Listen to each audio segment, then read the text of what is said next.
Hey guys, Crink Crazy here, and well, Vengeance ended 40 minutes ago, and yeah, it's taken me a bit longer to get these notes done because I didn't write my conclusions and thoughts about the matches until I actually read my notes. Bit of a change. This is my Vengeance pay-per-view results and opinions.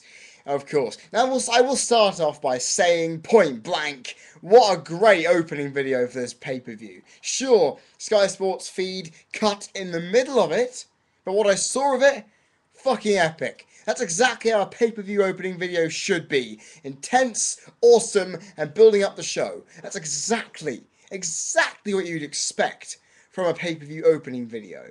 Now I've just spent, what, 40-something seconds talking about the opening video. We can get on to the matches. First off, AirBoom defeating Dolph Ziggler and Jack Swagger to retain the WWE Tag Team Championships in a great match. Very good match. You know, I gotta say, awesome new music for AirBoom, by the way. I haven't watched Raw, SmackDown recently. Didn't know they had new music. Great to see. Actually, I was wondering when they were going to get a full music for their team. There were some really good moments in this match. Fantastic. I started off with a hold and counter-holding grapple locks by Ziggler and Kofi, which was great to watch to begin with. It was really free-flowing. Leapfrogs and a spinning elbow with a sick monkey flip by Kofi. Just crazy. It was, in fact, the fact is, Ziggler nearly flipped round completely, which was awesome. Double team leapfrog and dropkick by Bourne. Double rope stomp by AirBoom together. Double facebuster was then done on Swagger by AirBoom. These guys, Bourne and Kingston, again showing their tag team prowess. Then springboard crossbody counted into a slam by Swagger, which is nice. Cole then gets told up to shut up by Booker. Win! The commentators are getting a bit distracted. They're not really doing much. It really pisses me off. You all know how much that annoys me and a lot of other people because of this. Nice series of kicks and knees by Bourne. Bourne kicks Swagger into Ziggler after missing the airborne. Airborne gets knees, but it's botched. If you ever see one of those flying moves, then gets intercepted by the knees. The knees are up there, right in the middle. I would have waited till he's just in the air and then let the knees in, but I'm not booking the match, so yeah, not really on for it there. And it literally lands on the shin bones rather than the knees, but I can digress. It's a botch nonetheless. Bourne still sells it loads, so clap to the biggest overseller in WWE history. And then, of course, Cole again gets joked about presenting America's Least Wanted program on WWE Network, which I found was quite a bit of a chuckle. Cole and Booker, King and Booker really didn't seem to care either. It was actually quite a cool idea. Ziggler distracts the ref, allowing for Swagger to attack Kingston. A nice neckbreaker on Bourne. Swagger's springboard slam got countered, and that looked like it hurt, because the knees looked like they smacked right in the guy's face. That was really painful. Gah! Springboard crossbody by Kofi got 2, went for the boom drop and got it. Kofi then misses a Trouble in Paradise and hits the SOS for 2. Bourne hit the Swagger to get Kofi out of the ankle lock, which was quite cool. And Ziggler then rolls up Kingston and holds the tights for 2. I thought that was it. I thought they were going to get a cheap finish for a heel. You know, you expect that, wouldn't you? Kofi then hits the Trouble in Paradise out of nowhere. I was wondering at one point, when have I last seen that move? It's been a while, hasn't it? Then Bourne hit the airborne for the win. Fast-paced match, show that tag teams can actually work together. This isn't everything that happened, but it didn't really slow down much at all, even when Ziggler was in offense with sleeper holds. This match, and submission holds, this match still felt vibrant and exciting. It never really got boring at all. I'd say I expected Ziggler and Swagger to win this, right? I expected them wholeheartedly to do that. But they put up a big fight. They put on a big fight, and the champions managed to prove themselves worthy again. Great. Despite the fact is, it went for the right length as well. It was over 10 minutes. 13 minutes in length, people. Great time for a tag match. Great, basically with the right length, but despite this, with having distracted commentators, the wrong winners in my opinion, and the lack of major in-ring psychology apart from the overselling by Bourne, I will give this a 3-star rating happily, because this was actually a great match to watch. It doesn't really matter if you're not a tag team wrestling fan or not, this match was a good one, no doubts. No doubts. Then afterwards, Ziggler, of course, we were told to the commentators at the start of this night that Ziggler will have to defend the United States title after this match, after the tag match. So, Quite interesting to see how that went down. But against my prediction, Dolph Ziggler defeated Zack Ryder to retain the US title, and this match was largely forgettable. Ziggler didn't sell the effects of the match he had just had. Sad, really, because I kind of expected him to sell that well. AirBoom helps Ziggler get back in the ring when he's trying to crawl his way out, which is quite fun. But then the referee then throws them out. I'm thinking, oh, come on! Swagger and Vicky are more of a threat. Throw them out. Ryder got quite a bit of offense, actually, after this. Ryder missed a flying knee and hit the ropes quite hard. That looked a bit sick for me. After missing a kick into the bottom rope, Ziggler hit a famouser, which I thought was nice. Ryder hits the knee into the head, and Swagger then distracted him. Ziggler then whacks in a super kick and gets the win. I thought, cheap finish there with a super kick. Zigzag would have been nicer. Then again, I'm not going to get everything I want, am I, out of this? So I'm just going to move this round a bit. And I felt this was a very short, not really noteworthy match at all. It was not really the kind of match you'd expect from a pay-per-view. Just be made. I thought I was going to have this later in the night, where Ziggler comes out refreshed already and then gets surprised by Ryder. That's what I thought was going to happen. And you know what? I do have to respect Ryder for putting on actually a decent performance. I've critically slated the guy all year because I felt his matches were very, very short, very shit, and didn't rely on him doing much. He showed some good offense here, and I'm happy for that. But, however, the match was really poor, apart from that. Not much to go on. It was only 6 minutes long. Not really worth me getting invested in, is it?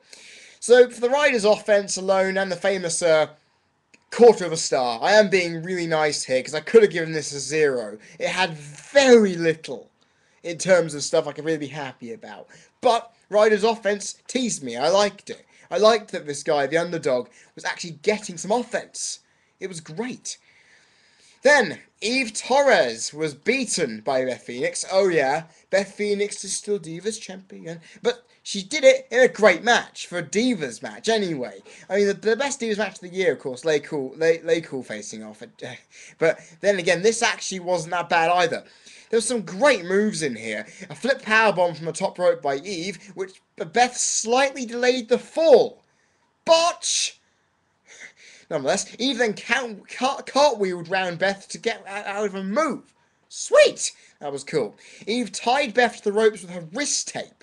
Now I'm thinking, okay, a heel doing that to attack someone makes a whole lot of sense. But a face doing that? Nah! That doesn't feel right to me. Honestly. Beth then lifts up Eve and slams on the barricade, and then gets back in the ring, hits her in a chin lock, and then Eve is not selling it properly. She's going, no! And just holding this going, being the move, right? This is how you sell the move.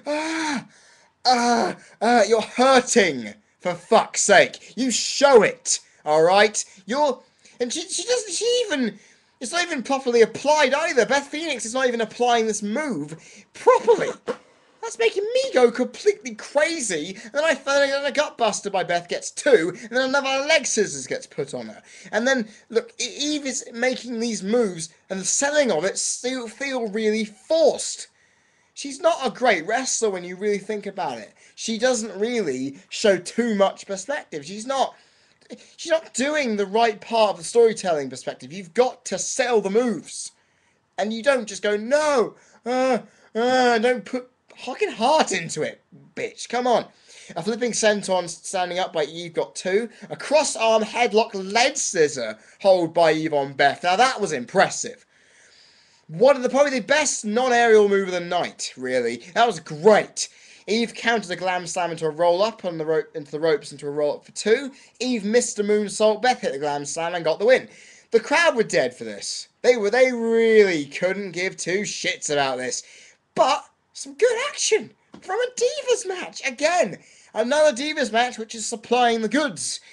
Lots of near falls, some good, I mean, I didn't mention a lot of them, but still, some good moves. And it was actually a back and forth encounter, which I thought was going to be a squash match, people. I thought this was going to be Beth ripping the shit out of her, and bam, out we go. But no, much better than I was expecting. Eve's poor selling of the submission moves did lower this for me, and of course the 1 or 2 botches I did find. It only gets 3/4 of a star. So close to getting 1. So close. I was this far away from giving it a 1 star. I was thinking Do I need to be too critical for this match, or should I just be nice? But three quarters of a star is not bad.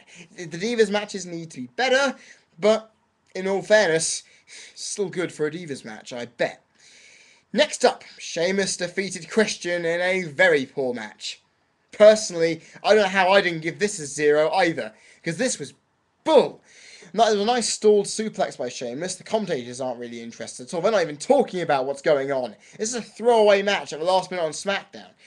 They're talking about JR on Twitter. That's one thing that bothers me about this event. Twitter was referenced way too much. Christian went for a headbutt and missed. It was very highly elevated. And then Sheamus did another good fall-away slam. Sheamus tries to hold Christian on the ropes. He basically, Christian goes for his flipping round the rope in the turnbuckle kick move. Sheamus caught him, ready to put his foot on him, and then Christian just falls. Real botch. I didn't notice that really at first. Brogue kick counted into a spear by Christian. A brogue kick by Sheamus on Christian, attempting the spear, then gets the win. Now this was a really poor match for me. The commentators didn't care, the fans didn't care, and neither did I. Because it was a waste of time putting this match on the card. I could have done without this match, to be honest. Nothing was really accomplished in it, and just like the Hell in a Cell match, Sheamus looked better in this match. To me, it wasn't really worth the time that it was given. And Christian isn't doing himself any favours at this point. No favours at all. And the thing is, the stalled suplex, brogue kick, spear, brogue kick, finisher, counters, I would give this a quarter of a star. This is very, very, very, very close to a 0. 2 matches I've done that tonight. I feel they were very poor, slow matches, or had nothing of note to put forward. But I will say this: it was a good match for what? No, it wasn't. What am I saying that for? It wasn't a good match at all. But for the little points, I can give it a quarter of a star. Listen, everybody, it's nearly 5 o'clock, and my head's starting to fry. So, you can see the new light here. It may not be the best it can be. There we go. I think I've just solved it.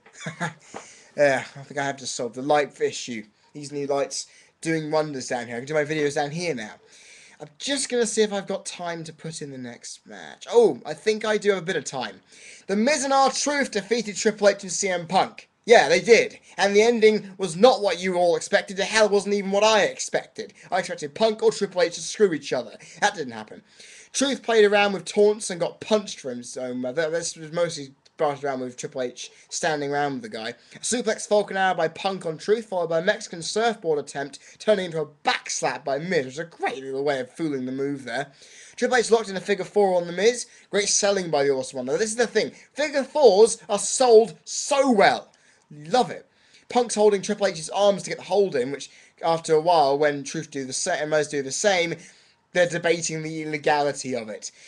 Punk and Triple H pull Miz's legs away, and it hurts his groin quite a bit. Triple H then hits a spinebuster and facebuster, clonises Miz and Truth out of the ring. An Animal House reference by King there on the commentary. Nicely done. I liked that. Win. Electric chair drop by Triple H. Truth landed so awkwardly on his neck. So awkwardly. I just thought, oh my god, he's injured. Fuck me. That looked really painful. Then a DDT by Triple H on Truth. And Truth basically flipped all the way up and landed right flat on his face. Jesus. Punk gets tagged in and whoops ass on the Miz, followed up by Truth. Truth again gets thrown into the timekeeper area by Triple H. Kevin Nash then comes out of nowhere and punches Triple H in the face. What the hell? Truth then hits Punk when he's up for getting Miz up for the GTS. Miz hits a skull-crushing finale, and Awesome Truth have the victory. Oh, well. Triple H then gets jackknifed in the ring, landing on his neck and elbow. It looks a bit sick. Despite some powerful moves and a Nash interference, this match had nothing too special with it. Triple H and Punk dominated most of the match, making Miz and Truth's win look very, very weak. Some good matches, good double teaming, selling of the moves, the right winners. Not in the right way, obviously. But this match, you know what? 1 star. I'm being very kind again, but it's all worth it in the time being. Because these guys, I don't know. I feel this should have been a lot better than I was expecting, especially with the build-up package it was given. This match should have been a lot better. And the ending, Nash coming back, I could have expected that, but I didn't. So, yeah. Guys, I'll be back here for part 2. It should be uploaded soon. I've been Cream Crazy. You've been people watching. I hope you do stay for part 2. And I'll be back when that comes up.